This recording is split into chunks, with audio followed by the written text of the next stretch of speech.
Hörmətli tamaşaçılar, hörmətli yarış iştirakçıları, sabahın ulduzları Bakı Kuboku uğrunda yarışın U14 yaş grubunda 3. turun 2. karşılaşmasında Azerbaycan Qartalları ve Qəbələ komandaları görüşəcəklər. Şimdi ise karşılaşan hamı ayağa kalksın, Azerbaycan Respublikası'nın devlet ünlü sesleri.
Salam, hər vaxtınız xeyir olsun. Əziz futbol azarkeşləri, dəyərli futbol sevərlər, Sabah Ulduzları Bakı Kuboku 14 Liqası 3-cü tur günündə bir maraqlı görüşü Azərbaycan Qartalları və Qəbələ komandaları üzləşir. Qara geyimdə biz Azərbaycan Qartallarını qırmızı qara geyimdən formasında isə Qəbələni izləyəcəyik. Tamam, hər zaman olduğu kimi məhz Sabah Ulduzlarının aşırıncısı sədrları ilə meydana daxil oldular. Daha sonra Azərbaycan Respublikasının imnisi səsləndi və son olaraq komandalar salınlaşaraq mərkəzə meydanı özlərində olan hissəsində öz yerlərini tutdular. Hər şey hazırda artıq. İstəyirəm bir qədər heyətlər barəsində bəhs edəm. Hansı ki görüşdə Azərbaycan Qartalları və Qəbələ komandaları üzləşir. 7 Emir Əmirxanov, 8 Murad Əhmədov, 10 Turan Cəfərli, 11 Mühəmməd İsmailzadə, 25 Fərhad Balacazadə, 81. Məsəyyətlər barəsində bəhs etmiyorlar. Azərbaycan Qartallarından başlayan meydan sahiblərinin heyəti belədir. 4 nömrə Sabuda İsmailov, 6 nömrə Murad Mustafayev, 7 nömrə Emir Əmirxanov, kapitanlıq sarısı bu gün ondadır. 8 nömrə Murad Əhmədov, 10 nömrə Turan Cəfərli, 11 nömrə Məhəmməd İsmailzadə, 25 nömrə Fərhad Balacazadə, 81 nömrə İsmail Ağayev, 99 nömrə qapını qoruyacaq Qurban Məmmədov, 29 nömrə Hüseyin Musayev, 27 nömrə Rafail Ayvazlı, komandanın baş məşqçisi Abdülkadir Özlü. Qonaqların heyətinə nəzər yetirək Qəbələnin bu görüşdəki heyəti belədir. 8 nömrə Alişar Mamrayimov, 1 nömrə qapını qoruyacaq Amal Abbas, 17 nömrə Mehdi Cabbarlı, 15 nömrə Musa İsmailov, 4 nömrə Adil Məmmədov, 16 nömrə komandanın kapitanı Hüseyin Rəhimov, 18 nömrə İlcan Rasulov, 11 nömrə Rüfət Sadiqov, 10 nömrə Əleydə Ərbəlizadə, 9 nömrə Hüseyin Kərimli, 6 nömrə İsmail Beşirzadə. Komandanın baş məşqçisi Elmir Aliyevdir. Məhz hakimlər briqadasının nəzərdə satıran oyunun baş hakim Yasin Cəbizadə, onun köməkçiləri Toğrul İbadov və Elvin Qədim olacaq. 4-cü hakim Məlikə Məmmədov, hakim inspektor Venera Kaxriç və oyun meneceri Bakı Futbol Federasiyasının nümayəndəsi Fərid Nağdeli. Bu dəqiqələrdə sizlərlə mən olacağım Mikail İsmailov. Bildirəm, həm maraqlı, həm tebli, həm də məhsuldar bir oyunun şahidi olacağıq. Oyun meneceri Fərid Nağdeli.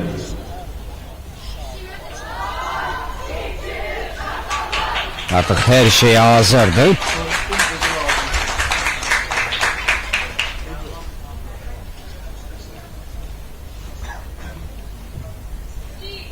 Yasin Cəbizadənin işarəsilə də artıq qarşılaşma start götürəcək. İlk o Sumqayıt Qarabağ arasında oynanıldı 3-cü tur qarşılaşması. Çox maraqlı bir görüş şahidi olduq. Qarabağ 7-4 hesablı Sumqayıtı məğlub etdi. Günün ikinci oyunu da Azərbaycan Qartalları Qəbələ komandaları üzləşir. Günün son görüşü isə 20:45-də Vətən və Ulduz arasında oynanılacaq. Bunu da xatırlatmasını bir daha edək. Verilən dəqiqələrdə 14 liqasında 2 tur geridə qoymuşuq. Nəticələr barəsində də danışacağım və Yasin Cəbizadənin işarəsi gəldi. Qarşılaşma start götürdü. Biz bir daha hər iki komandaya uğurlar arzu edək. Təbii ki, ilk dəqiqələr düşünürəm ki, bir qədər sakit məcrada keçə bilər. Təmkinli, risksiz oyunu nümayiş etdirməyəcək komandalar.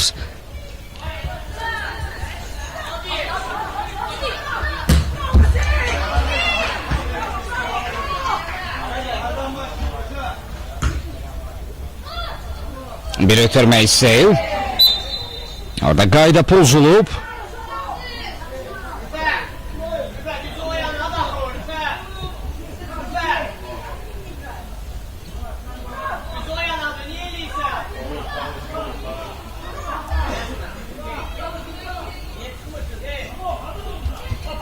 Geriyə doğru ötürmə. Qəbələ oyuncularında pressing tədbiq etmək istəyir. İlk dəqiqələrdən təzyiq etmək istəyirlər.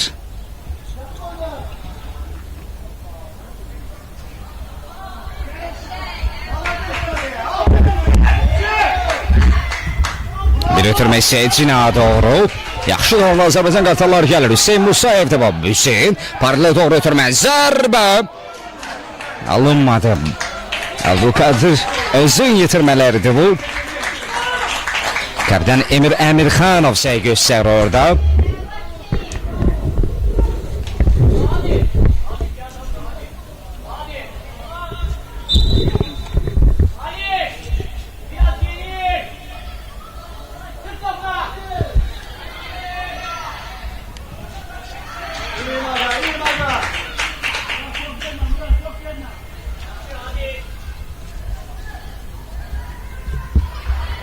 Out. Yasin Cəbizadə out Azərbaycan Qartallarında deyir.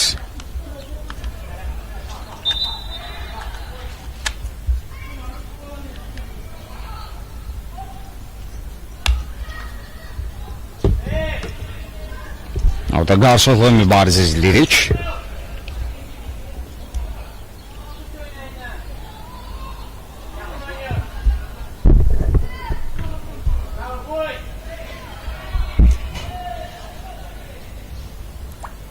Dairə adı yerinə yetiriləcək.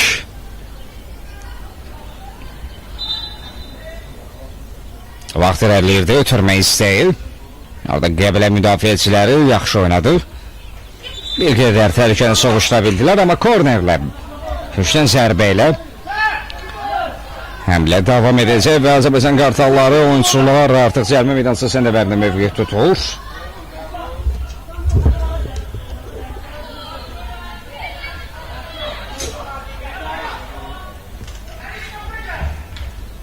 Yaparsa asma istəyir, orada müdafiə keçidi vermir, daha bir həmlə var idi.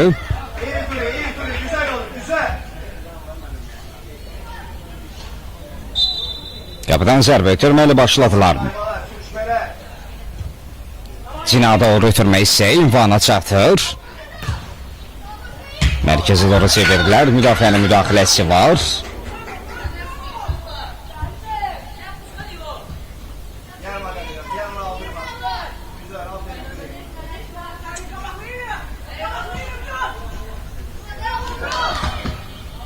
Orada qarşılıqlı mübarizə izləyirik. At qəbələnib.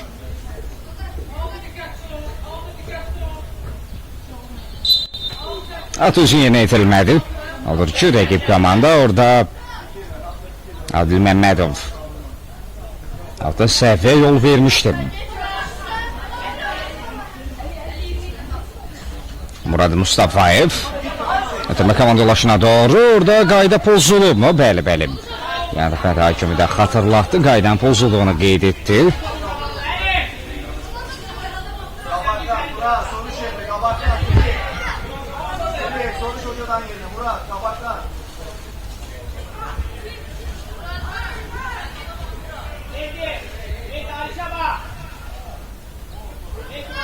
Cərmə zərbəsi. Murad Mustafayev topun arkasında. İşare geldi Murad.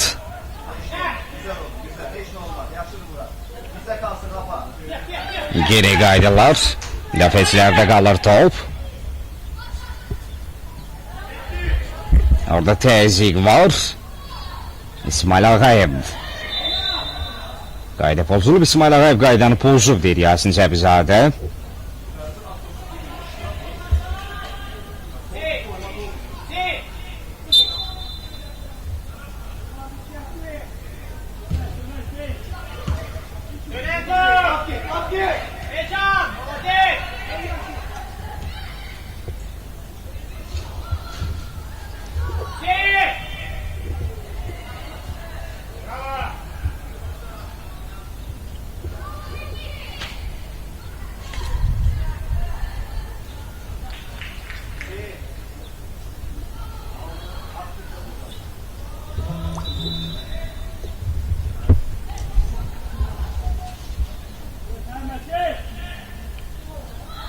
Qəbil oyuncular topda birincidir. Bir ötürmək istəyir. Cina doğru çevirmək istədilər. İsmail. Qarşılıqlı mübarizə izləyirik. İsmail. Qartalların kapitanu Emir Emirxanov topladı. Ötürməsini verdiğinde diğer kanala doğru ötürmə. Sağ cinahda Azərbaycan Qartalları gəlir. Yine 29 ömrlü oyuncu Hüseyin Musayev. Musayev yayındı rəqibində. Ama qaydanı pozulmuşdu Hüseyin Musayev. Top hərəkətdə təkrarlanacaq.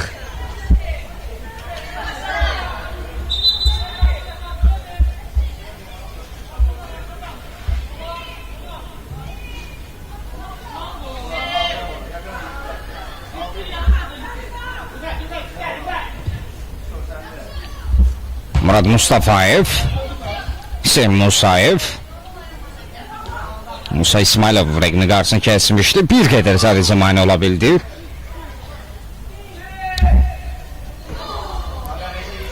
Hüseyin. Səmti dəyişdi, Cina dəyişdi orada. Hər iki tərəf bir əmlə edir. Qarşılıqlı top etkisizliyirik. Qazana bilmədilər. Qartalların yeni əmləsi Hüseyin mərkəzə doğru çevirdi. Yeni Hüseyin önü ötürmək istəyir. Bu ötürməni doğru ünvana çatdı. Hüseyin Musayev. 50 oyun.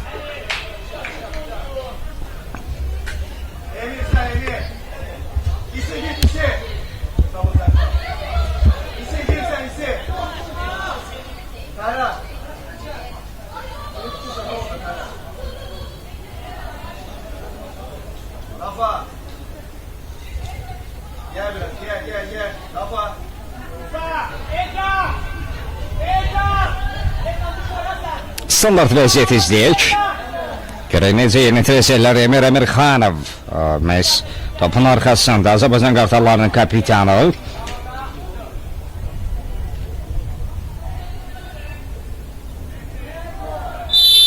İşarə gəldi. Emir Əmirxanov qapı qarşısına asma gəldi. Kiper yumruqladı və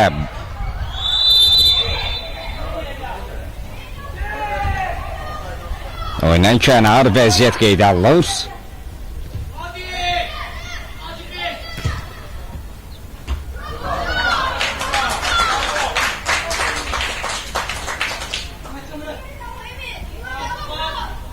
Out.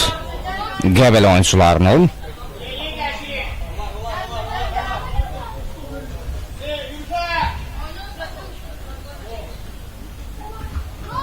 Orada bir qədər özünü çıxmazı saldı məhz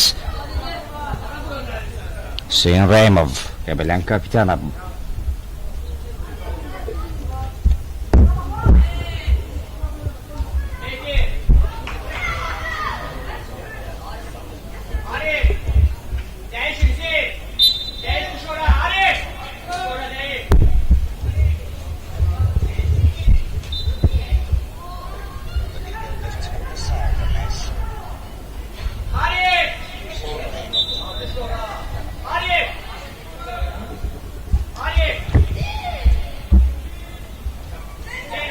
At yeni itirilir.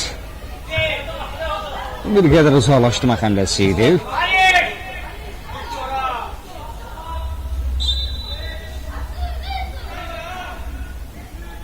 Bir ötürmə istəyir. Seremov oyundan kənar vəziyyətdə. Yaxadakı bayraq havada.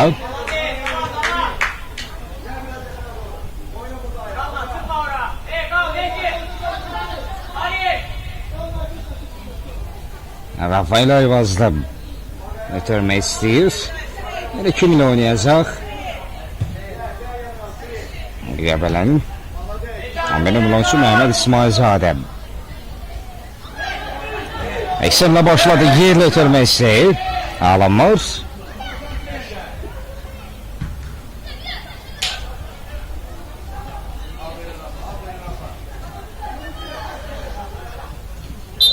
Qayda pozulub.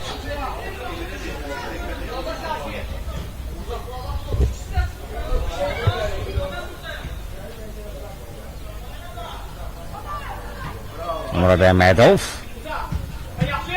Cina doğru itirməsi. Orada Hüseyin Rəymovun bir müdaxiləsi var. Out.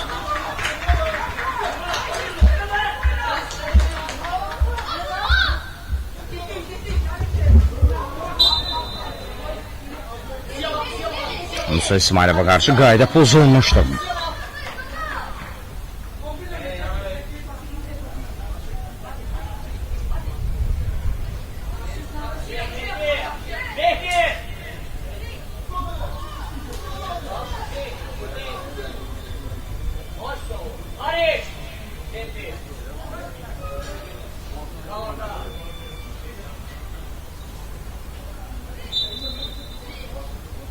Adil Məmmədov. Adil. Qapı qarşısına gəldi. Orada Ahmetlərində cina doğru çevirdi Qəbələ oyuncuları. İsmail Ağa Babayev.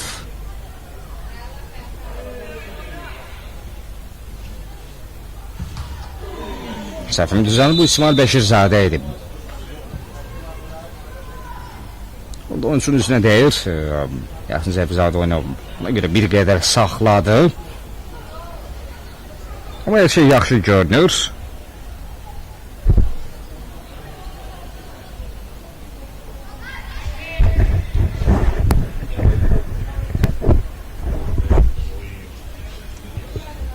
Görüşdə artıq 12 dəqiqəni gerdə qoymuşuq. Hələ ki qolsuz bərabərlik var.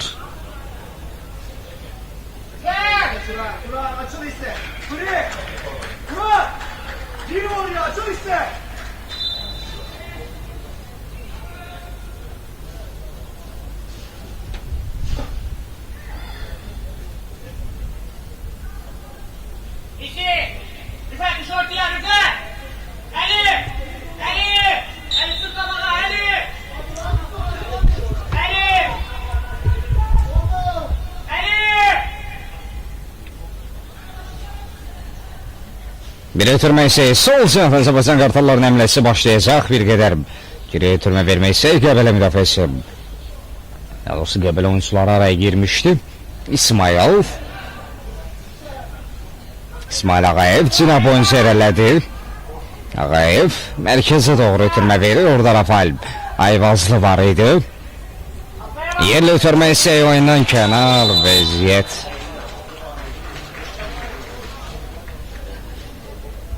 Yaxadakin bayraq havada.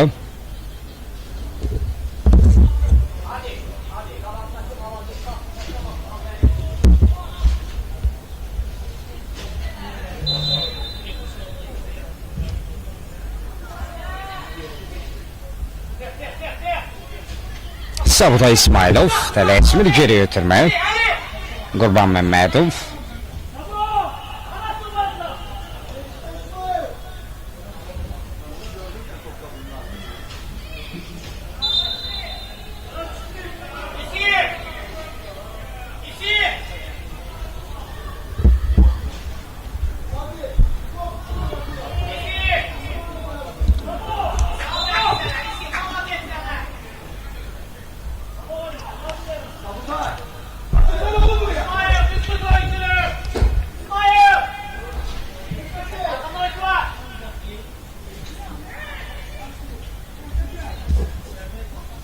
Orada top elə keçirməyə bacardılar, qayda pozulmayıb.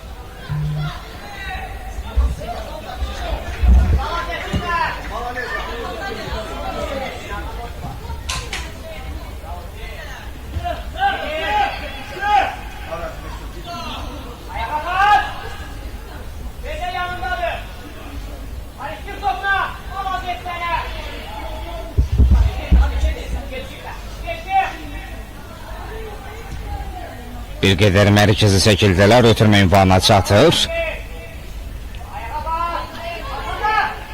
Təzyiq var orada. Bir yerdə qalan oyuncu Yasin Cəbizadə qayda pozuntusunu qeydə alır.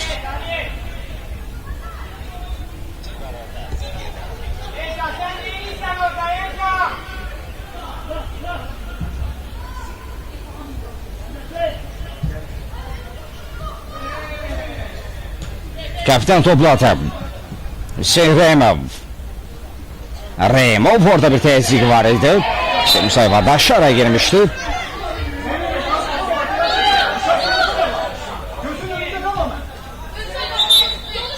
Qayda pozulub.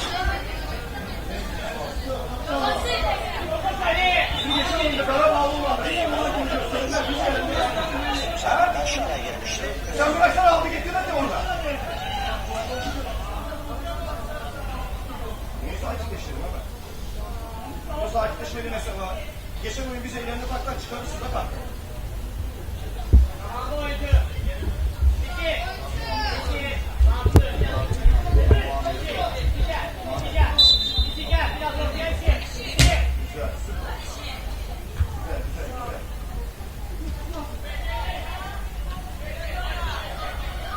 Qəbələnin eksemləsi başlayacaq. Orada İsmail araya girdi.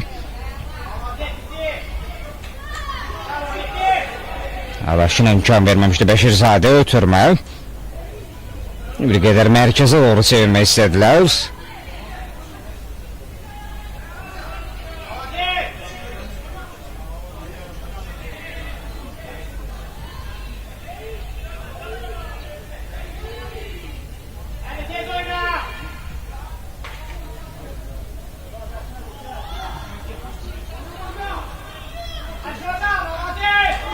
Out.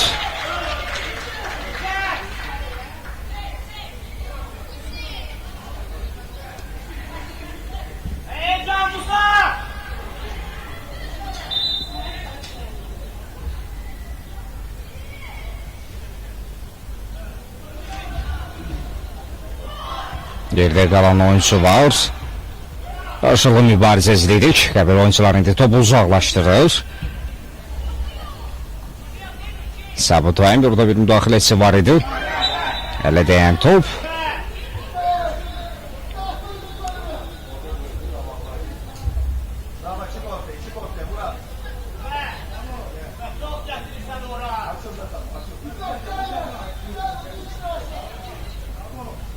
İşte Turan, Anday, piştiğiniz olun. Ayağa oynuyoruz, evet. Bizde kalsın top.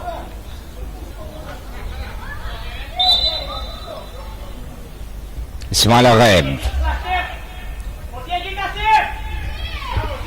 Sabutay ile oynadı. Sabutay İsmailov. Cina doğru ötürmə verir. Yenə mərkəzə qaytarıldı. Murad Mustafayevin ötürməsi. Rəqibdən yaxşı yayındılar. Əksəmlə indi səy göstərəcək. Azərbaycan qartalları əmlə başladığı kimi də bitir. Bir qədər oyun mərkəzə keçir hələ ki. Real gol epizodlarından hələ ki bir qədər uzaq.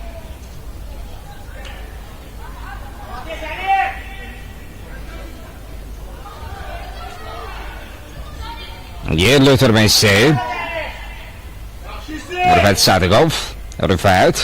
Orada İsmail'in mübarizə aparır. Sadıqov. Son müdaxilə Hüseyin Kərimdən gəlmişdi. Yüksəli qazanan top. Arada görüşdə 20-ci dəqiqə oynanılır. 4-də 1 hissəni yavaşdan geridə qoyuruq. Arada qolsuz bərabərlik var. Qayda pozulub. Və Sadıqova qarşı qayda pozulub. Onda topa zərbə indirmək istədiyi əsnada Sabutay rəqibinin ayağına zərbə indirmişdir.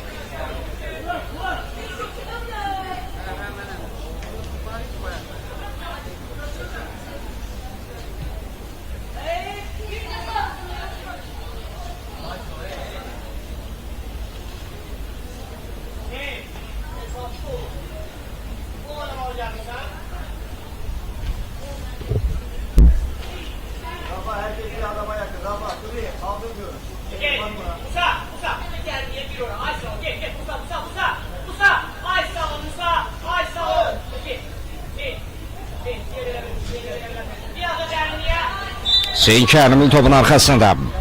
Redron top şansını necə yerinə yetirəcəklər Hüseyin. Mərkəzə doğru çevirdi. Alişər Mamrayimov. Alişər. Yəni bir rəqibindən oldu cəmlələr. O son ötürmə keçmədi. Mərkəzə doğru ötürmə gələn Emir Emirxanov. Azərbaycan qartallarının kapitanı Emir topladı Emirxanov. Aldı cəmlələr yayındı rəqiblərinə. Emir elə də topladı. Bir ara ötürməsi. Amma yaxın ikinci də düşünmək olardı. Emirxanov, onun qarşı kəsilir, referi qalxdır.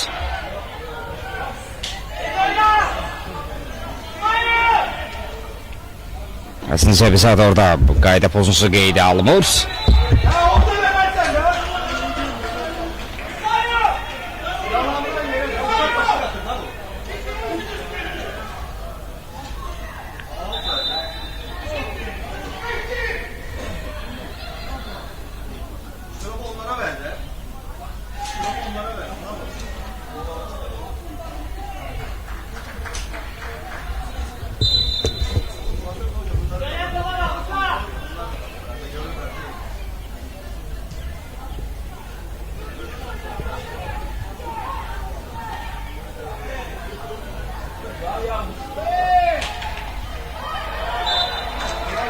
Qayda pozulub.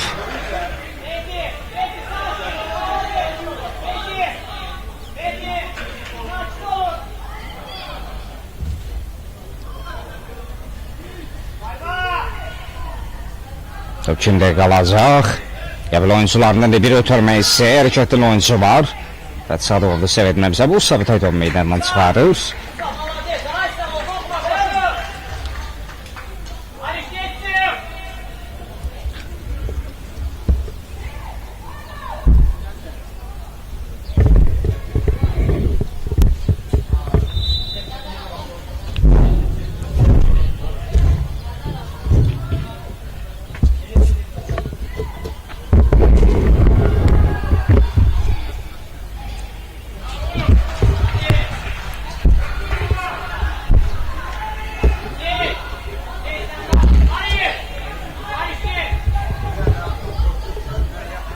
Düşdən zərbə, korner. Ötürmələ başladılar, bu bir ev tapşırına bənziyir. Bir aldı cəmlər. Burada rəqibindən yayına bilmədilər. Azərbaycan qartallarının əksəmləsi başlaya bilər. Meydan sahibləri əksəmləsi göstərirdi. Alınmadı. Qonaqların yenəmləsi bu dəqiqələrdə. Qonaqlarda fəal görünür. Adil Məmmədov. Kapitan topladı Hüseyin Rəhimov. Bir qədər geri qayıdır. Hüseyin Kərimli. Orada komanda yolaşı ilə oynadı.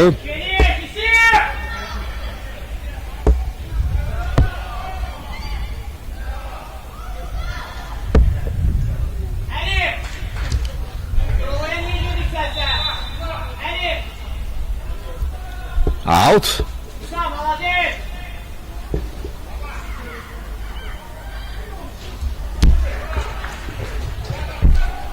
Hayır! Hadi sen değme! Hay молодец!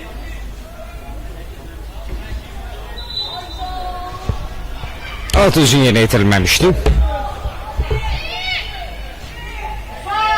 Musa! Görüşdə təxmin olaraq 24 dəqiqəni artıq gerdə qoyuruq. Və Azərbaycan qartalları Qəbələ oyunda qolsuz bərabərlik var indi. Qartallardan yaxşı bir imkan ola bilər. Emir Əmirxanov. Emirxanov!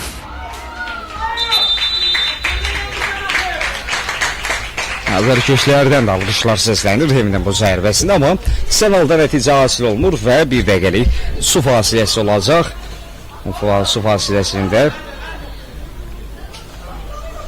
mən istəyirəm bir qədər vurğu edəm, hansı ki Sabahın Ulduzları Azərbaycan Futbol Federasiyası Asosiasiyası və Bakı Futbol Federasiyasının birgə təşkilatçılığı həyata keçirilir.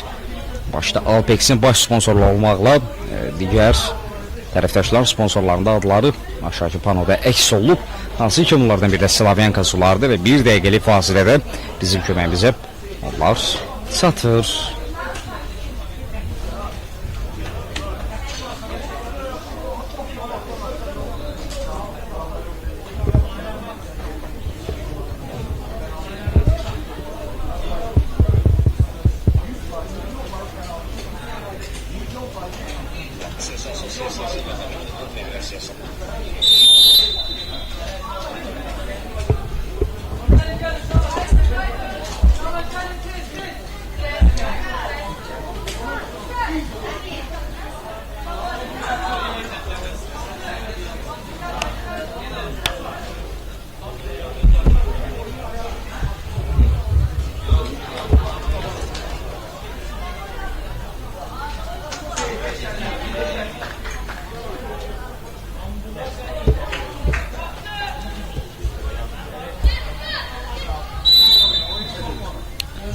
Oyun bərpa olunur. Hüseyin Kərimli Cina doğru çevirdi. Qonaqların əmləsi bir uzun ötürmək istəyib. Və Rüfət Sadıqov qabaqladılar. Sabuta yaxşı oynamışdı. Out.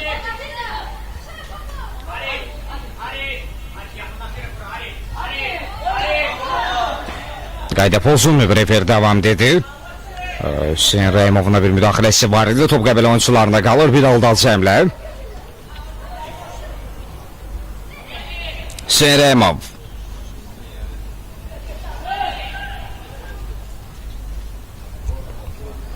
Elcan Rəsulov idi oradan mübarizə aparan.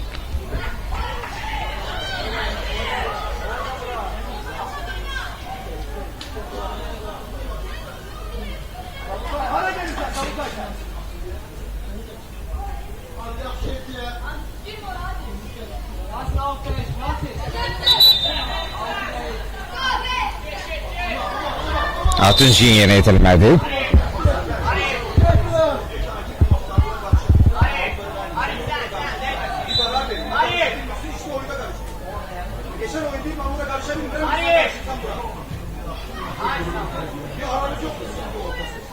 Bir aldan Cəmlər.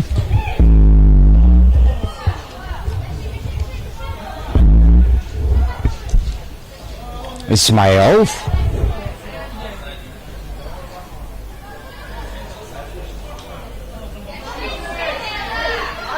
Azərbaycan qartallarının əks həmləsi başlayır.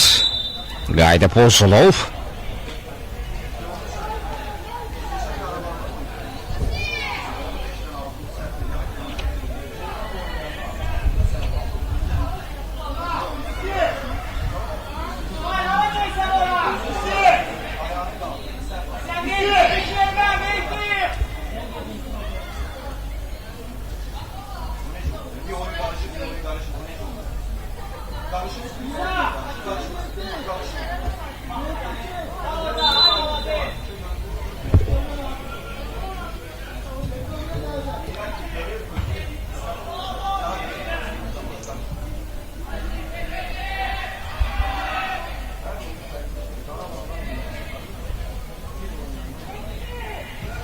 Bir ötürme istəyib. Uğurlu olmadı İsmail.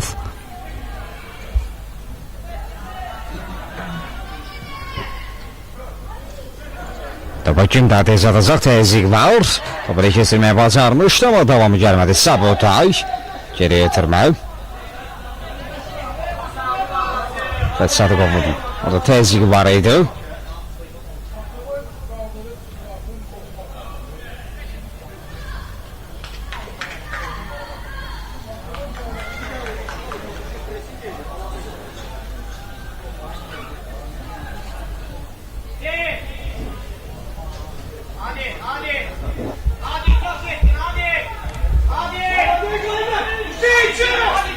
Əysenlə başladı Azərbaycan Qartalları adına.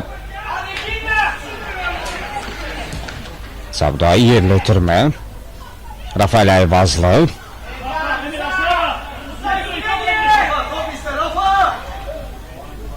Məhəmməd İsmailzadə çevirdi Cinaya doğru. Bir qədər də geri qayıtdılar yeniden Məhəmməd. Rəqman təqib edirdi Altan Cəmlə. Məhəmməd ona qarşı qayda pozulub.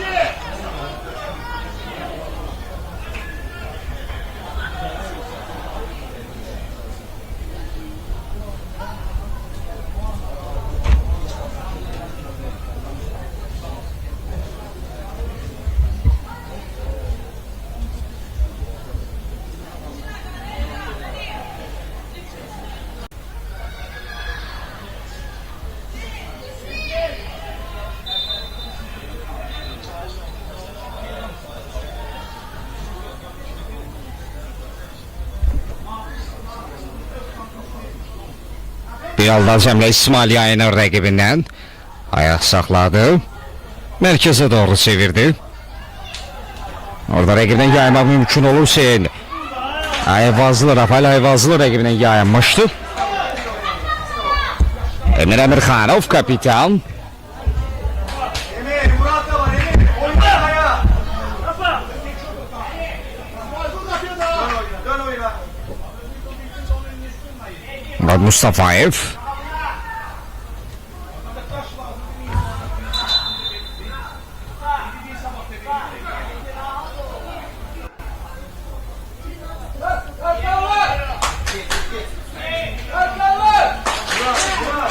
Küçdən zərbə yönədiləcək.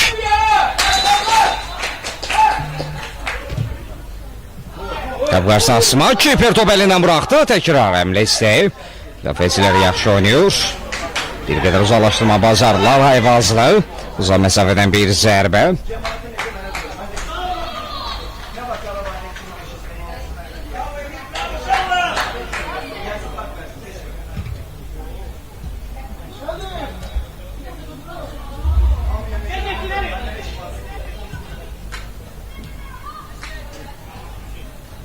İsmail Cina doğru ötürmək istəyir.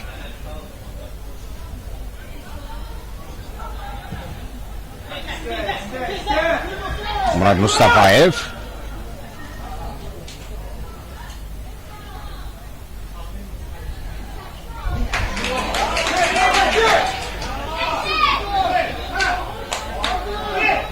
Mərkəzə doğru çevirdilər Ayvazlı.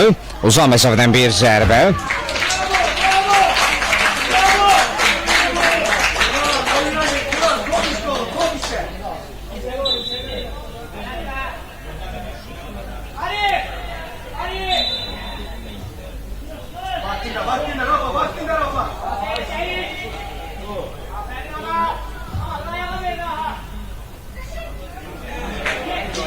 Qəbələnin əks əmrəsi başlayır. Əks hücum şansı.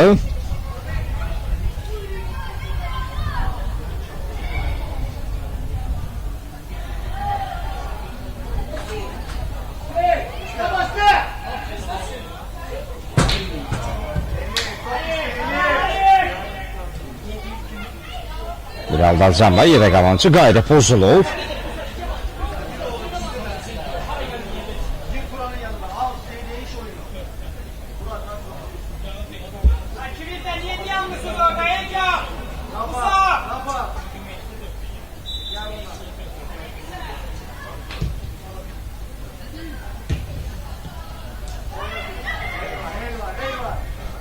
Top onlarda qaldığı üçün refer davam dedi. Bir ara ötürməsi.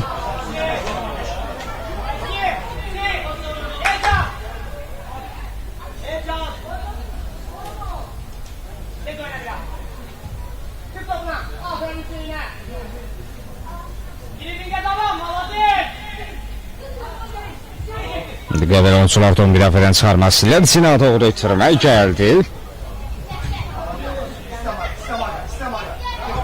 Mərkəzə doğru çevrildi. Ayvaza bir ara ötürməsi, oyuna kənar vəziyyət yoxdur. Kiper vaxtında qalasını tərk edir, uzaqlaşdırır. Hüseyin araya gedir, qayda pozulub, kobudluq var və vərəqət olacaq. Azərbaycan qartallarının 8 nömrəsi Murad Əhmədov sarı vərəqi görür.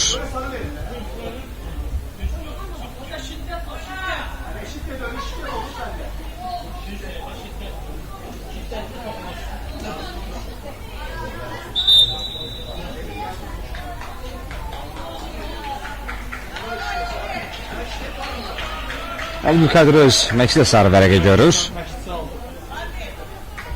Şərtə itirazlara görə.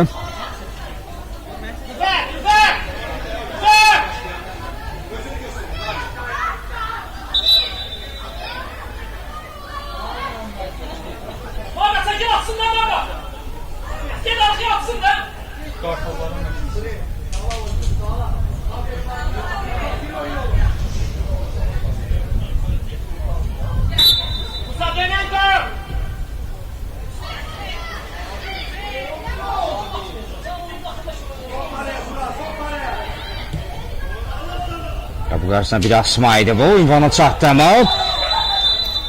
Aynen kənar vəziyyət.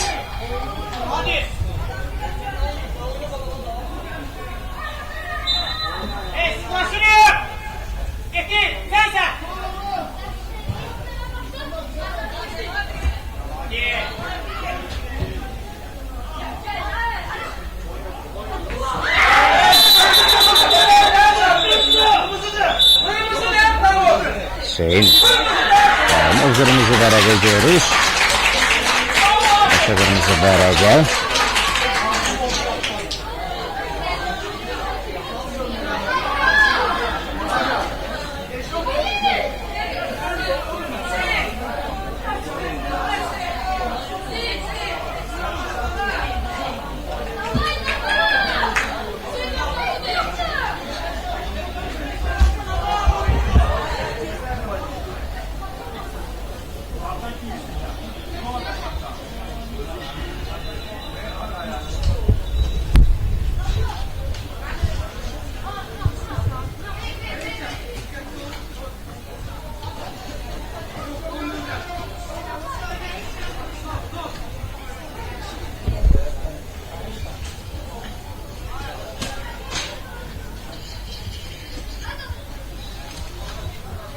İndi oyun bərpa olunacaq. Bir də qeyd edək.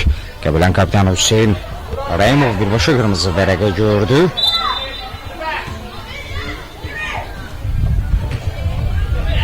Bir qədər köntöy davranışlar yadda qalmışdı.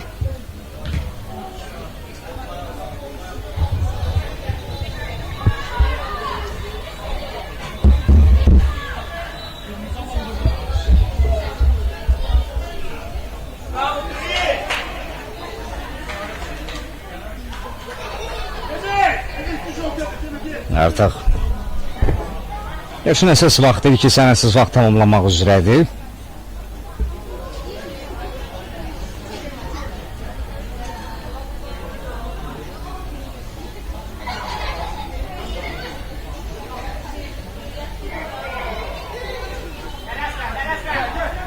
İki sənəsiz vaxtına 2 dəqiqə əlavə olunub da 2 dəqiqə. İkisi də mübarizə davam edəcək. Emir Əmirxanov ötürmə komanda ulaşına çatdı. Mərkəzə doğru Ayvazlı. Emir təzyiq edirdi. Aldal cəmlələr. Out. Birinci hissəyə 2 dəqiqə əlavə edilir.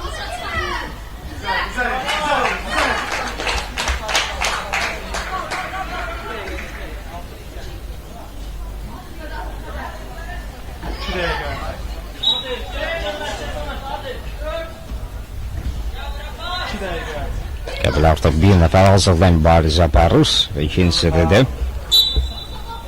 belə mübarizəyə davam edəcək. Rəhmovun qırmızı vərəqə görməsi.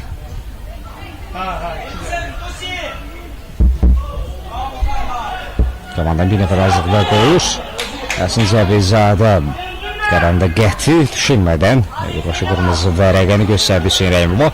Mən də episodun təkrarına bir qədər nəzər yetirdim. Bilərəkdən edilmiş bir faul, köntük davranışı adlandırdım onsuz epizod zamanı. Bizim futbolda hakimlərin hər kəsinin meydana belə qeyd edək ki, futbol azarkeşlərinin meydana görmək istədiyi mübarizə bu deyil. Oyunu nümayiş etdirməlidirlər.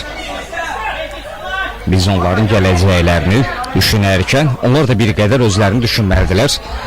Və bu qırmızı vərəqə futbolçular üzərində artıq bir təəssürat yaradır ki, bir də belə bir hərəkətə, belə bir cəhdə səy etməsinlər, yol verməsinlər.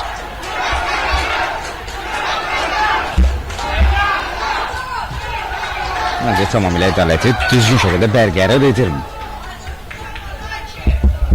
Təbii ki, burada bir qədər də məşqçilərin üzərinə iş düşür. Məşqçilər tapşırıqlarını elə bildirməlidirlər ki, onlar belə hərəkətlərdən qaçınmalıdırlar.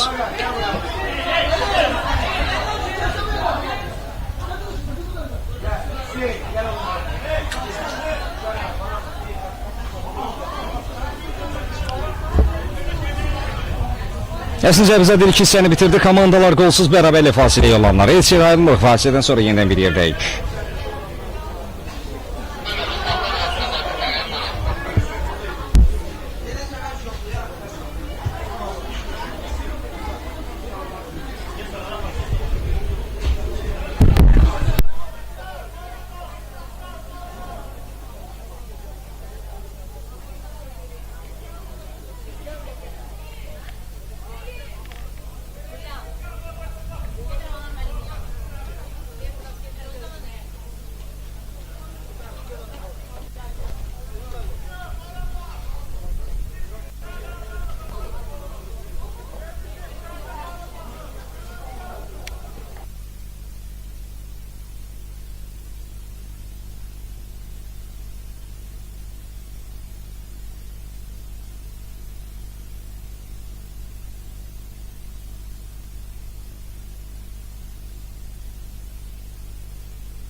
Bir də vaxtınız xeyir olsun əziz futbol azarkeşləri. İkincisi də yenidən bir yerdə bir daha xatırladaq. Sabah Ulduzlar Bakı Kubok 14 liqası Azərbaycan Qartalları və Qəbələ komandaları üzləşir. Komandalar fasilə qolsuz bərabərliyə yollandılar.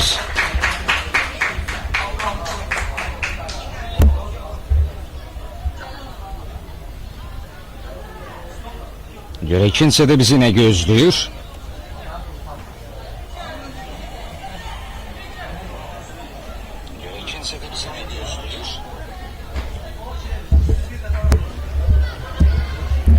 Məşqçilərin fasilədə etdiyi məşvərət söhbət ikincisi necə yansıyacaq? Əvəz etmələrlə qayıdır komandalar. İlk növbədə Qəbələnin heyətindəki əvəz etməyi nəzər yetirək. 17 tabloda öz əksini tapdı. Əleyhdər Əlizadə əvəzləndi.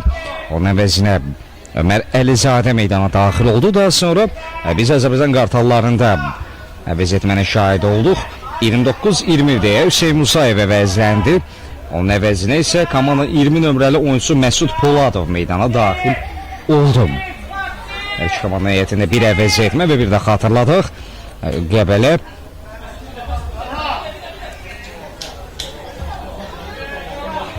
meydanda bir nəfər azlıqda mübarizə aparır.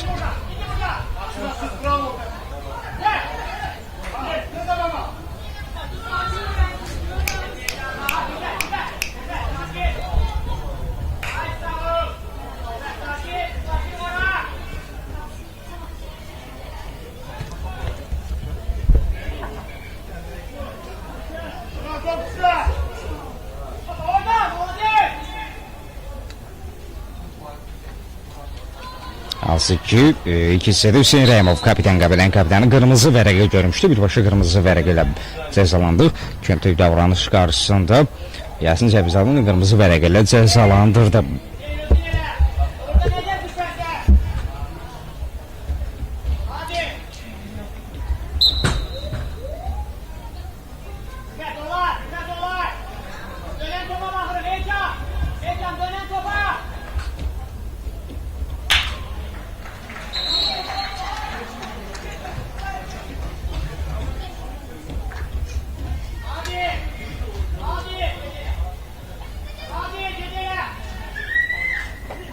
Korner yönetilecek. Üçten zərbə.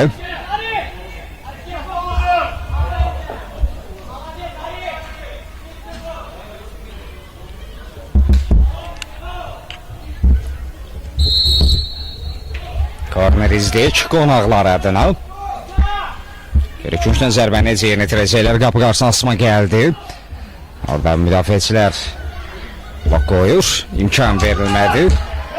Rəqsəmlə isə göstərmək istəyirdilər.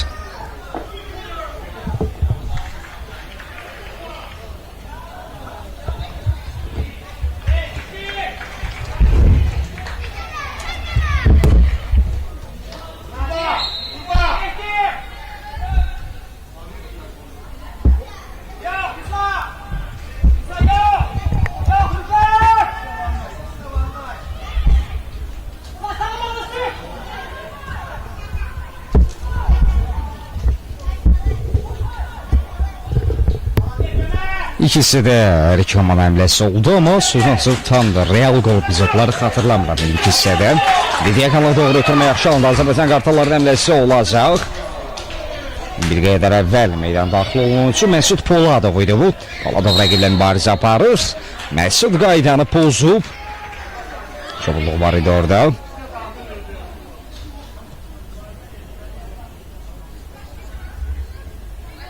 Cabbarlıya qarşı qayda pozulmuşdu. Yasin Cəbizadənin gözündən yayılmır.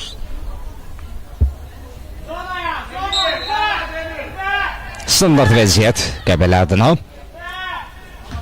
Bir asma istəyiydi bu. Meydan sahibləri top müdafiədən çıxardılar. Əksəmləyə şey göstərəcəklər. Məhəmməd İsmailzadə ötürmə mərkəzə doğru. Burada Əhmədov. Diaqana doğru çevirdilər. Kapitan Emir Əmirxanov hərəkətlənib. Müdafiəçi riskə getmədən topu meydandan çıxarır. Adil Məmmədov. Orada topu meydandan çıxardı. Out Azərbaycan Qartallarını. Ayvazlı.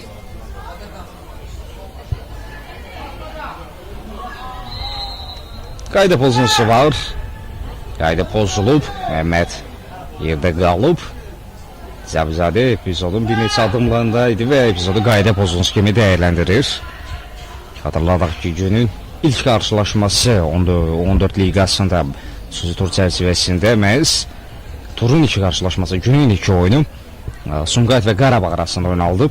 Çox maraqlı mübarizənin şahidi olduq. Bol qollu bir qarşılaşma izlədik.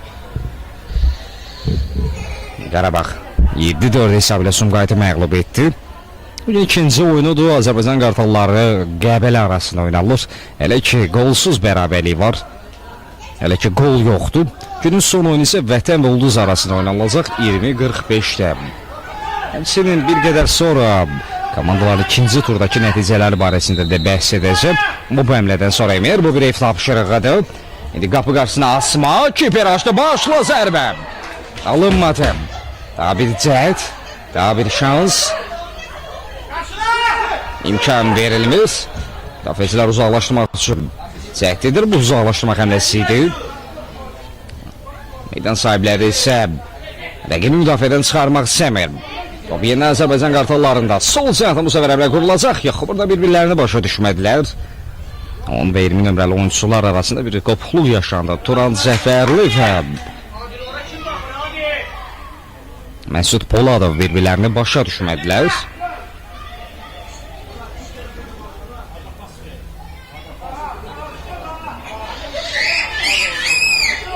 Poladov rəqibinə yenə bilmir, mərkəzə doğru çevrildi. Əksəmlə isə göstərmək istəyirdilər, alınmır. Rəqibi müdafiədən çıxarmaq istəmirlər. Hələ ki bunu bacarır.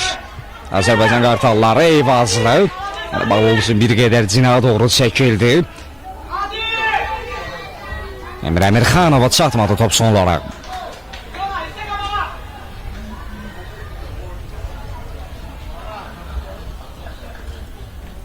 İkinci turda Azərbaycan Qartalları Qarabağa 0-5 hesabı ilə məğlub olmuşdu. Qəbələ isə Ulduza 0-6 hesabı ilə məğlub olmuşdu.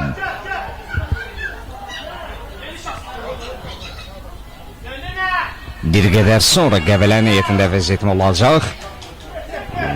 14 nömrəli oyuncu meydan daxil olacaq. Biz indi hazırda meydan sahiblərinin əmləsini izləyək.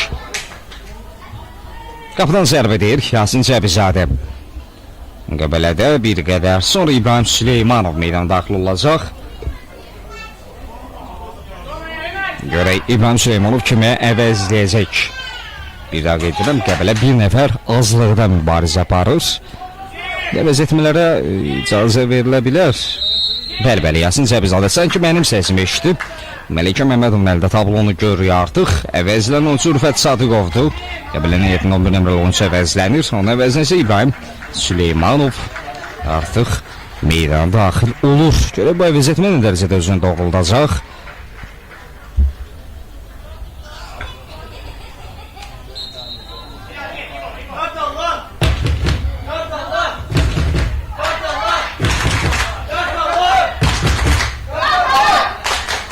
İlk turda Azərbaycan Qartalları 3-0 hesabı ilə dostluğu məğlub etmişdilər. Onların aktivində 3 xal var, bir qələbə var. Bir qələbə, bir məğlubiyyətlə mübarizə davam edirlər. Bu görüşdə isə hələ ki qolsuz bərabərlik var. Qəbələ isə 1-5 hesabı ilə Vətənə məğlub olmuşdu. Onu xatırlatmasını edək. Qəbələnin isə hələ ki aktivində xal yoxdur.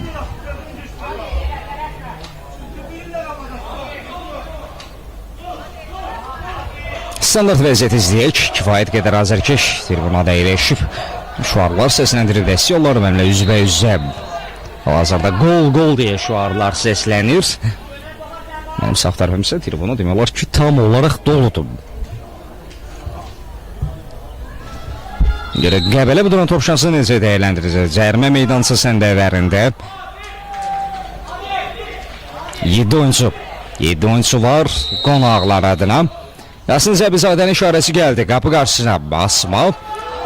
Uğursuzdur. Amma dolaşlarından da üzr istəyir.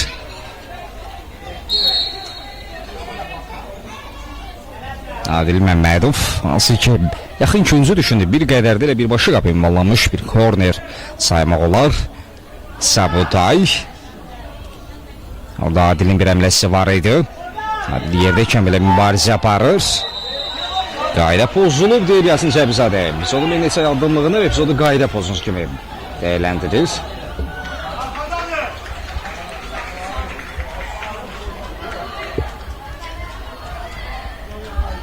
Bir daha xatırladıq, Sabahın Ulduzları Bakı Kuboku 14 liqasında 3-cü tur qarşılaşmaları bugün start götürdü. Bugün ikinci oyunda Azərbaycan Qartalları və Qəbələ komandaları üzləşir.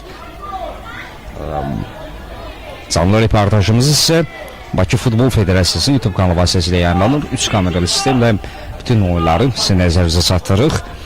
Axtarış yerinə Sabahın Ulduzları yazarıq. Nəzər yetirə bilərsiniz. Kanala abunə olaraq dəstəyinizi göstərə bilərsiniz. Biz isə Qəbələnin standart vəziyyətini izləyək. Cərimə zərbəsini necə yerinə yetirəcəklər. Qapıya ünvanlanmış birbaşa zərbə idi bu. Az fərqlə top qapının üzərinə meydanı tərk edir.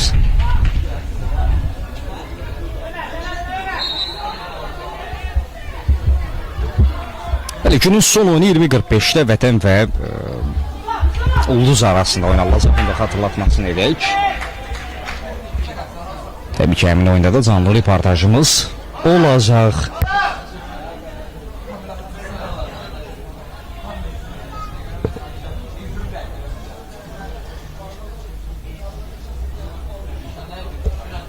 Xatırladaq ki, oyunları Bali Stadionu Futbol İnkişaf Mərkəzi ev sahibliyi edir. Bir qədər sonra Azərbaycan Qartallarının heyətində vəziyyətmə başlıyor. İsim hərəkətləri edən bir oyuncusu var idi. Aras Kılıç meydana daxil ola bilər.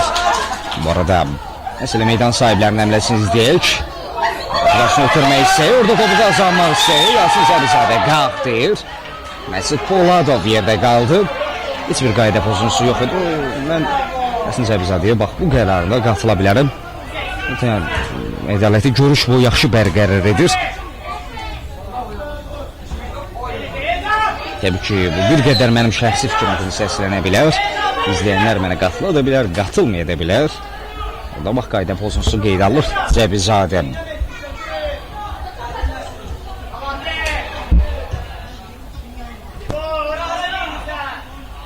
İmansızdır, bir qədər uzaqlaşdırmaq həmləsi idi, ötürmə xarakteri daşımırdı.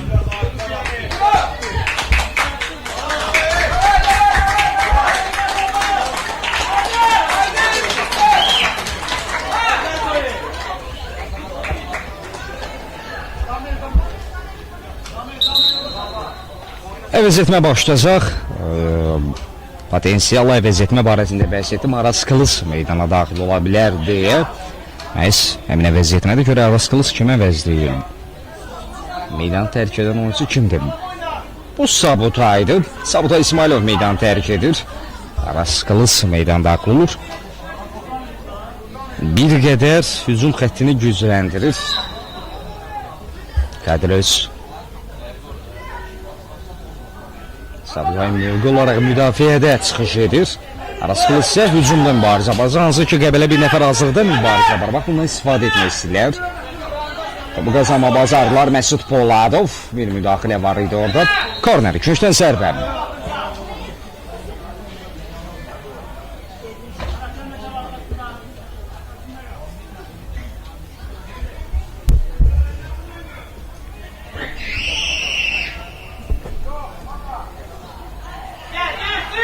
Ötürməklə başladılar. Bu bir ev tapşırığıdır. Aldaz əmlələr. Yaxın küz düşüncəsi kiper yerindədir yenidən. Buna girib qazanmaq istəyir. Açı yaxşı oynuyor.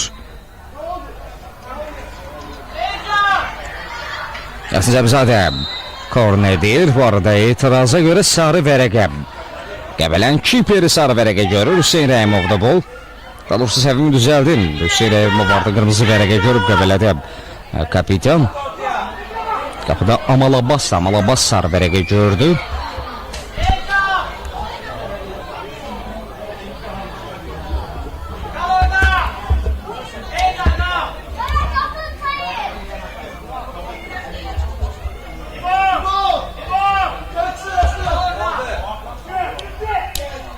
Müdafiə aynamladı. Daha bir cəhd.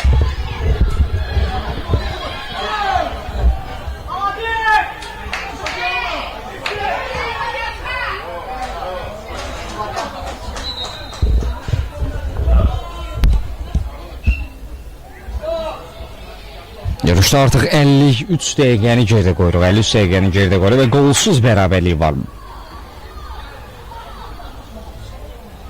Hələ ki meydanda qol yoxdur.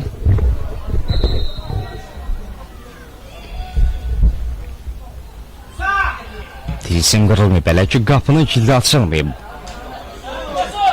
İki hissəyə nisbətdə daha açıq, daha geniş məcrada oyun keçir. Yəni ki, izləyənlər də mənə qapılar ki, iki hissə bir qədər mərkəzə keçir oyun. Real qol epizodları izləmədik. Bəlkə də komandalar bizə artıq qolun müjdəsini verir.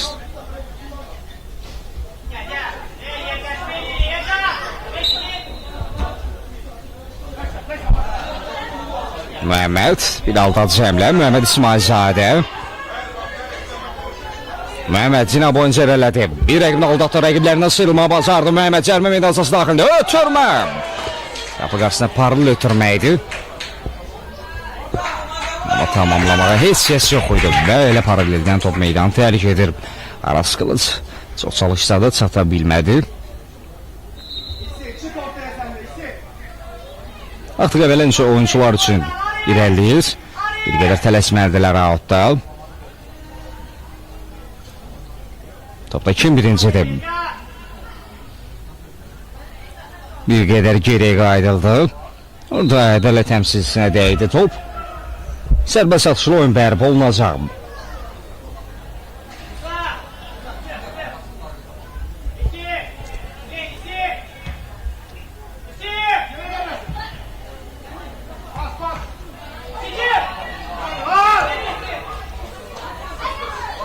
Oradan rəqibdən yaymaq mümkün olmur. İsmail mani olmuşdu. Cəbzadə bir qədər gözlədikdən sonra qayda pozisiyonu qeydə alır. İsmail Ağayev qaydanı pozmuşdu.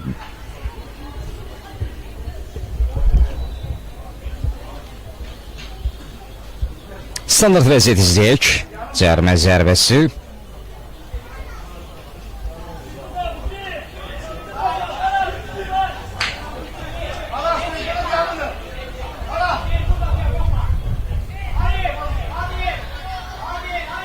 İki nəfərdən ibarət canlı səd var. Məsafə uzaqdır bir qədər, kifayət qədər məsafə var. Hətta birbaşa qapıya ünvanlanıb. Zərbə! Və gol! Onun zərbə idi. Onun aşırtma zərbə idi. Hardan zərbə indirdi?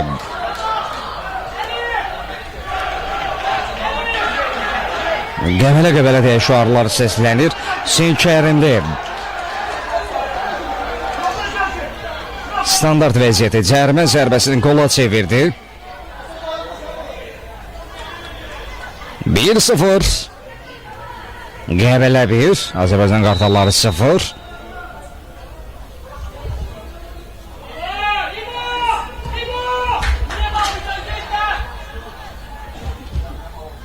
Çox baxımlı bir qola izlədik. Mən də qapı qarşısında asma olacağını düşünürdüm. Hüseyn Kərimli məni də yanıltdı. Qapıcı isə heç nə edə bilmir. Əli ilə qoymuş kimi Hüseyn Kərimli topu qapıdan keçirdi. Kiper alasını təhrik edir.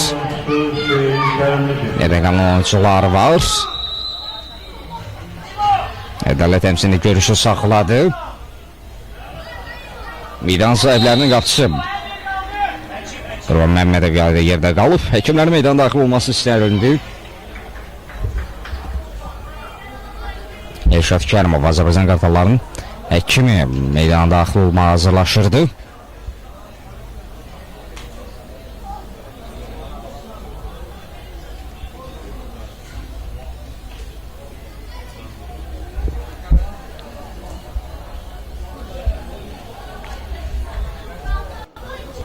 Yasin Cəbizadənin sərbəst atışıyla oyun bərpa olunacaq.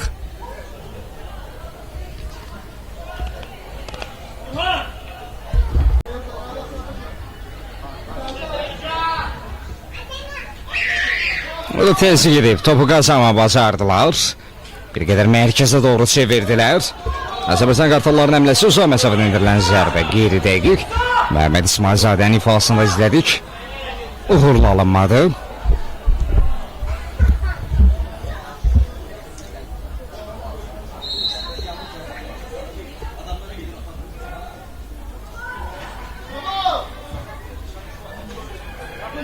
İndi Qəbələ əmləsi başlaya bilər. Yerdə qalan oyuncu var, referi davam dedi. Qayda pulsu qeydə almadı Emir Əmirxanov. Ona imkan verilmir, qarşılıqlı mübarizə izləyirik.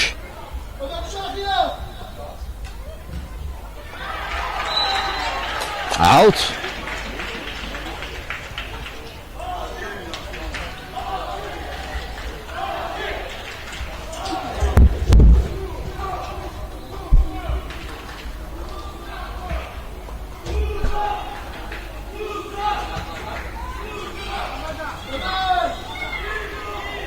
Bir aldan zemlə İsmail Ağayev Çina doğru çevirdi.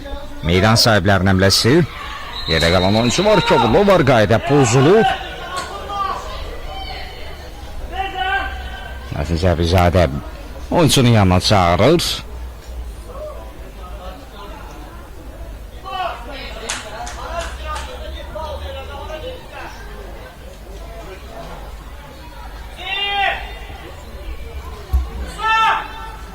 Adil Məmmədov sarı vərəqə göstərildi deyəsən orada.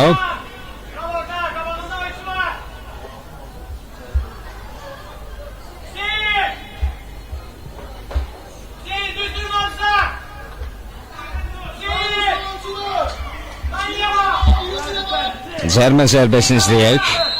Standart vəziyyəti necə yerinə yetirəcəklər.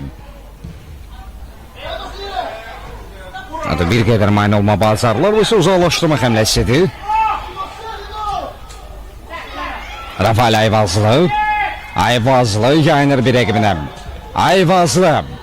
Zərbə indirmə istəyirdi, blok gəldi Emir Əmirxanov. Yeniden Ayvazlı. Yana doğru çevirdilər. Bu Baras Kılıçdı. Araz.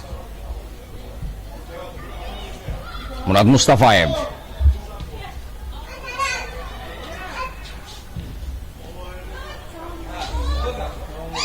Asfeklə top qabının üzərinə meydan tərk edir. Kifayət qədər təhlükəli həmlə idi.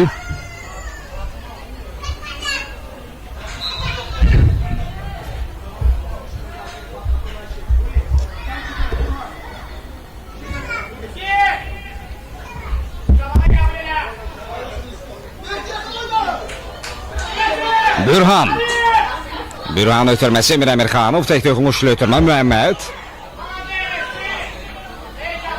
Məhəmməd İsmailzadə zərbə meydasasına daxil oldu. Bir ötürməsi Aras Kılıca çatmadı. Orada imkan verilmədi. Yenə qazanmaq istəyirdi, orada Bürhanın təzyiqi var. Qapanıb, Qəbələ tərəfi qapanıb.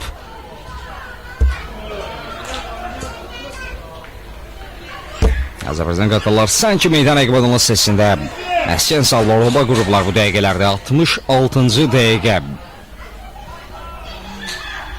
Görüşün bitməsinə 14 dəqiqə yaxın bir müddət qalıb. Meydan sahiblərinin yeni əmləsi oyuna kənar vəziyyət yoxdur. İsmail Baramzadə. Blok gəldi.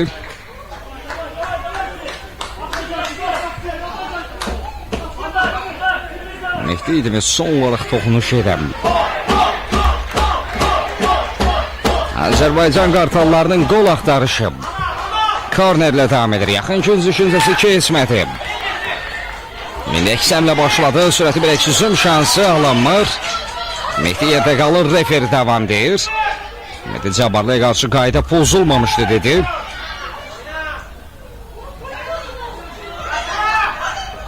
Bir aldal cəmlə. Arı itirməsi Emir Əmirxanov. Emir topladı. Ona imkan verilmir. Əmirxanovun zərbə endirilməsinə imkan verilmədi. Hüseyin Kərimlə meydandakı yeganə qolun müəllifi. Gün gol da vurdu. Bu episodda bir qədər xilaskar oldu oynuyor. Başla zərbə və gol! Bu golu çox axtardılar, çox aradılar. Və indi nəticə hasil olur. Murad Mustafayev Dolu müəllif olur. 1-1. Qəbələ 1, Azərbaycan Qartalları 1. Hesab bərabərləşir. Kartlar yenidən paylanır meydanda. Ard-arda cəhdlər, ard-arda epizodlar, ard-arda həmlələr və sonda da nəticə hasil oldu. 6 nömrəli Murad Mustafayev keçirdi. Elcan Rəsulov meydan tərk edir Qəbələ heyətində. Onun əvəzinə Camal Fərəc meydanda da artıq. Camal Fərəc meydana daxil oldu. Hesab artıq bərabərdir.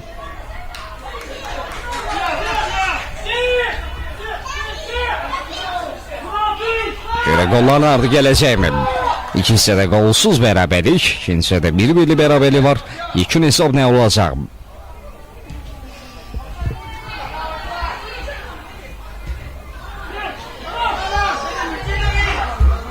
Burada daha birincidir. Hüseyin bir qədər elədi Kərimli. Qayda pozulub deyir Yasin Cəbizadə.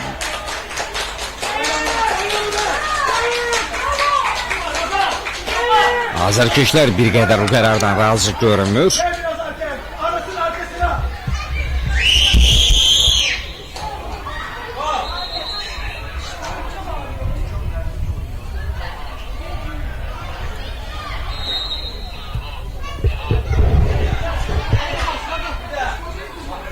Bir ara ötürməsi. Müdaxilə gəldi. Out.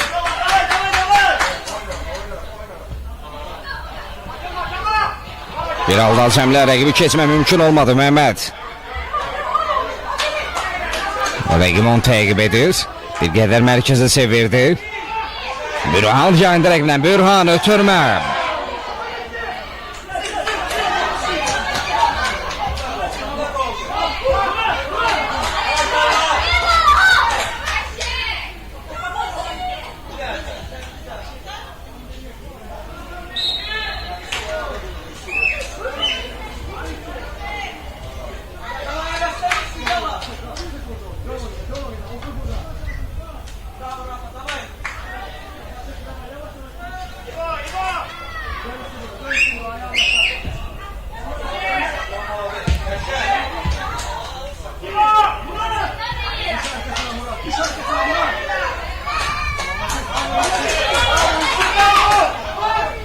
Mərkəzə doğru.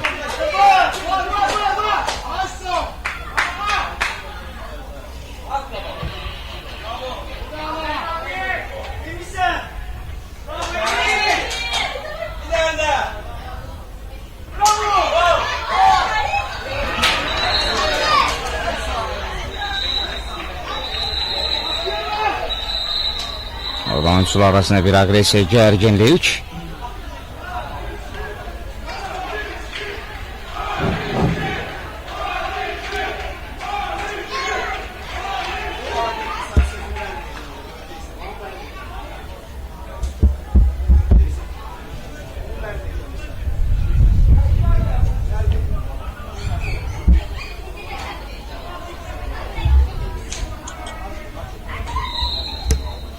İndi oyun bərpa olunur, korner.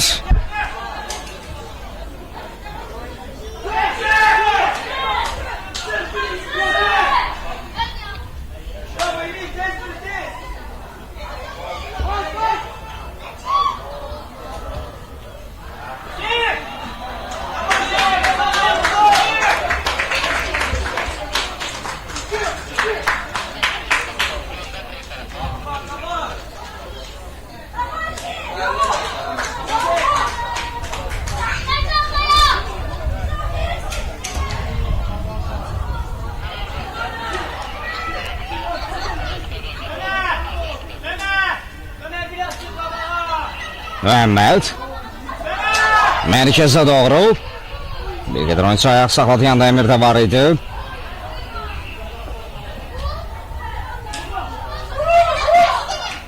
Lazım orada rəqibi keçə bilmədilər. Uzaqlaşdırmaq həmləsi. Anlamaq istəyirlər. Blok gəldi.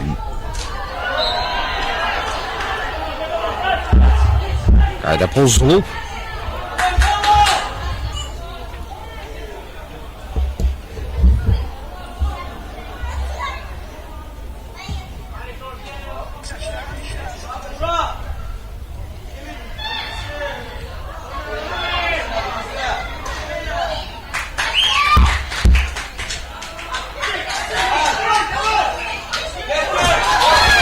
Cina doğru ötürmə. Muhammed bir rəqibinə yayınır Muhammed. Top elə də ondadır. Bir qədər topunda qaldığı üçün referi devam dedi. Süni prinsimin əməl olundu. İsmail Ağayev. Geri ötürmə. Kiper Cina.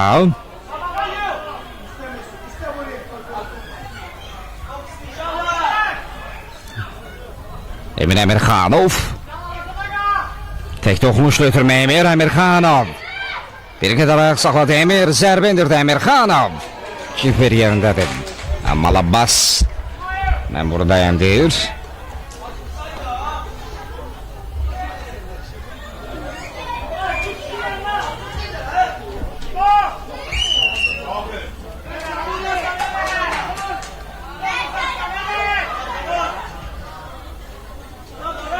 Aras Kılıç sarı ötürmesi Emir'in önü siyamanda bıraktı, oyundan kenar vəziyyət.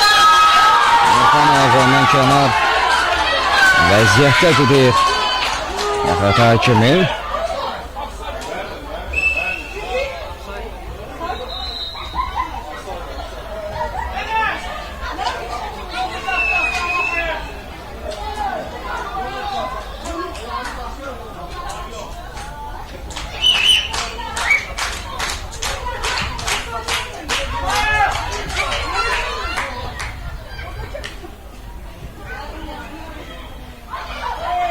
Emir yerde kaldı, Emirxanov yerde kaldı, adalet temsilcisi tavan dedi. Bir ötürmesi sol cihaya doğru. Topa kim daha tez atacaq İsmail. Orada yaxşı oynuyor. Rəqimi qarşısını kəsir. Yenidən Azərbaycan qartalları gəlir. Bir an ötürmesi komandolaşını cihaya doğru çevirdilər. Daha bir oyundan kenar vəziyyət.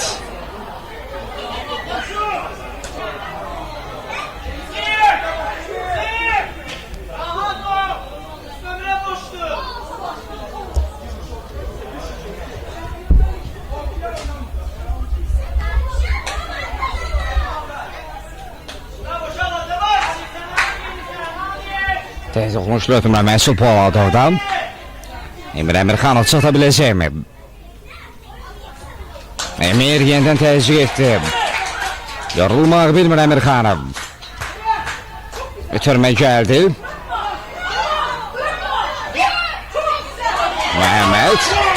Muhammed topladı. Sol ayaqla indirilən zərbə. Qarşısı kəsilir. İsmail Bəşirzadə yaxşı oynuyor.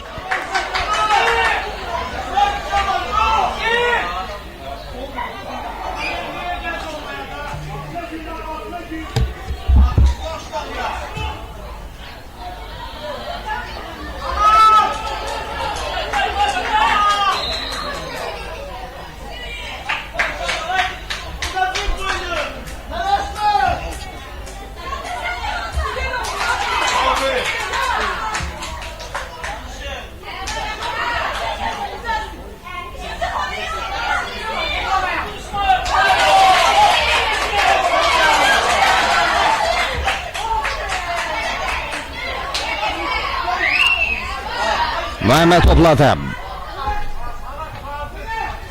Muhammed aldı cəmlə, özünü bir qədər çıxmaza saldı, referi qalxdı.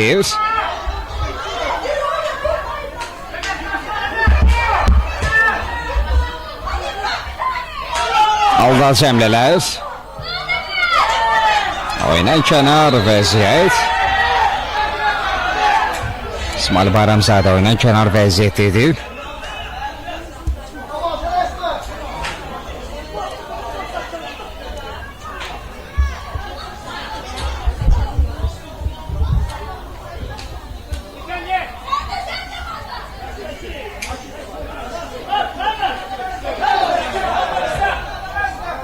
Son dəqiqələrdə daha maraqlı oyun izləyirik.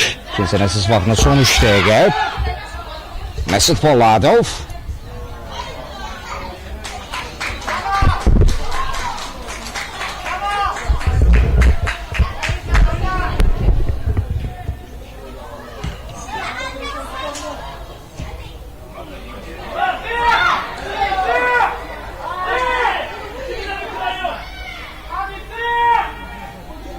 İsmail Ağayev. Azərbaycan qartalları yenidən yoxlayacaq. Ötürmə ünvana çatdı. İsmail Bayramzadə mərkəzə doğru. Qəbilə oyuncuları qazandılar. Eksemli olacaq. Aras Qılısa geri qaydır. Kamunulaşın köməyinə çatır. Top meydan tərk etməyib. Qəbilə oyuncularında qaldı.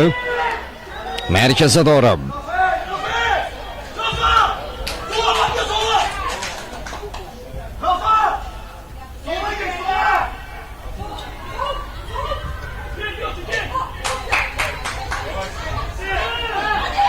Oradan müdafiədə səhv yol verdilər. Topu qazanma bazardılar. Qapçı eviyle birdiler.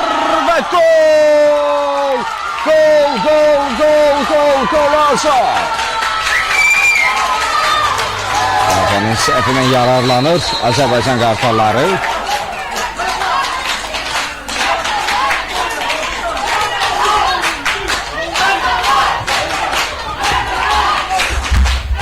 Bir oldu.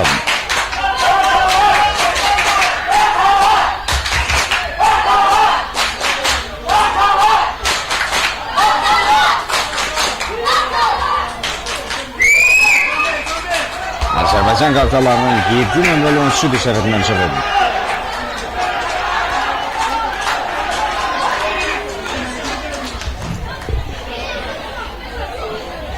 Qəbələ komandasının qapısından topu 21 nömrəli oyuncu İsmail Bayramzadə keçir. Səhvini düzəldim. Emirxanov təzyiq edib qazanmışdı. Emirin ötürməsində topu qapıdan İsmail Bayramzadə keçirdi. 2-1 oldu Azərbaycan qartalları, 2 Qəbələ 1. Keçən əsas vaxtına 4 dəqiqə əlavə olundu.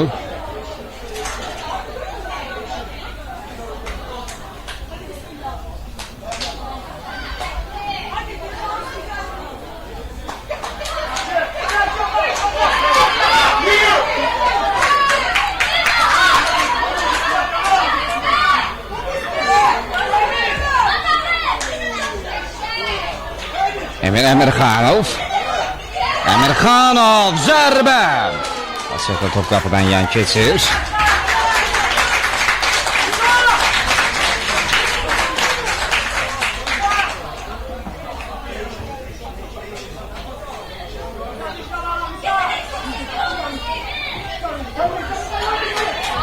Topu qazanma bacardılar İsmail.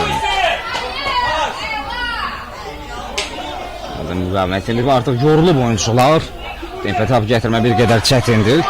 Aras Qılınc, İsmail Bayramzadə,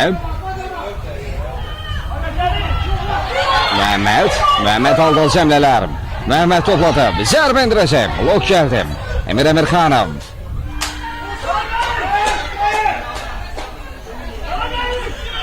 Kapitan ötürməsi ünvana çatır.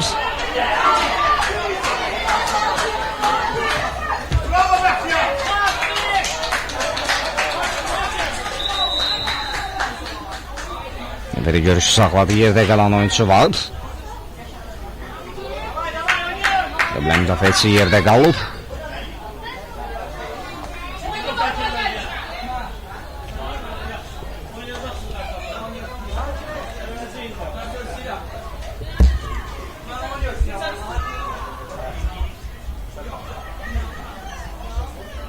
Əvəz etmədə baş tutur.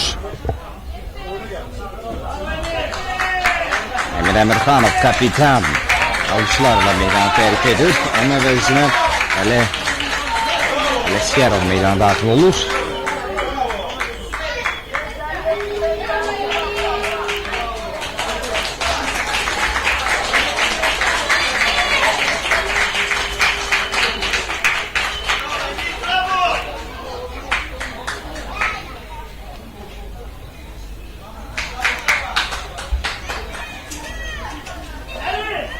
Kərimli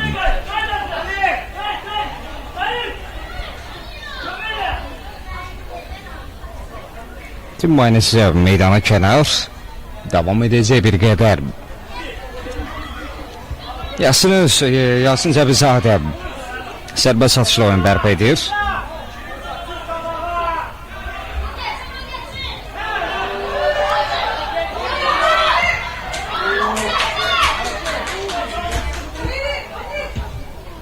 Yerli ötürmə. Emre Əmirxanov meydan tərk etdikdən sonra kardinal sahası Büran Əliyev gözü Büran ötürməsi idi bu. Sağ cinahdan gəlirlər Əliyev. Əli alda cəmlələr. Orada bir müdaxilə var idi. Əliyev yəni rəqibindən amma topu özünə irəli buraxır.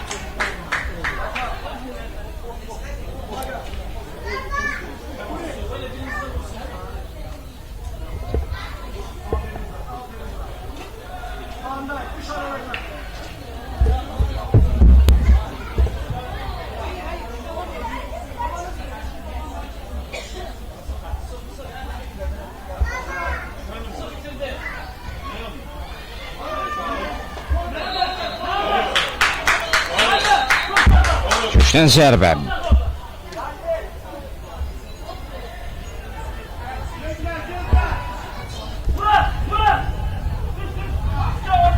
İdarə təmsil bir qədər də kompensasiya etdirir. Kompensasiya edir, hansı ki hələ olunan vaxt tamamlanıb.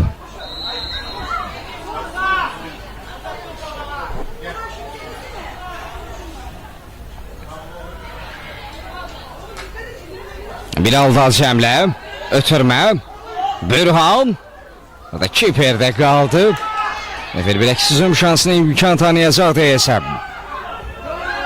Müdafi yaxşı oynadı.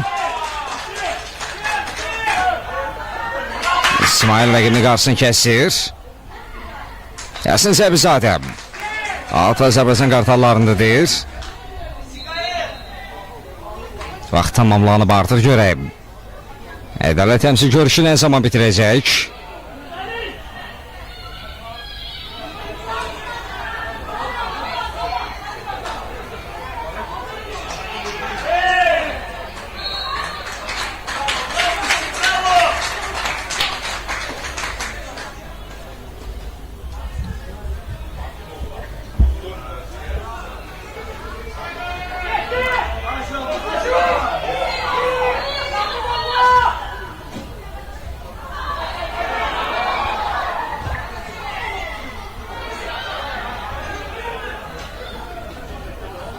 Gözler referide. Yerli ötürmə Bürhan. Bürhan ötürməsi Zinana doğru. Eli topladı. Azərbaycan qartalları gəlir. Yapqarsa paralel ötürmə. Kiper Amal Abbas ve gol.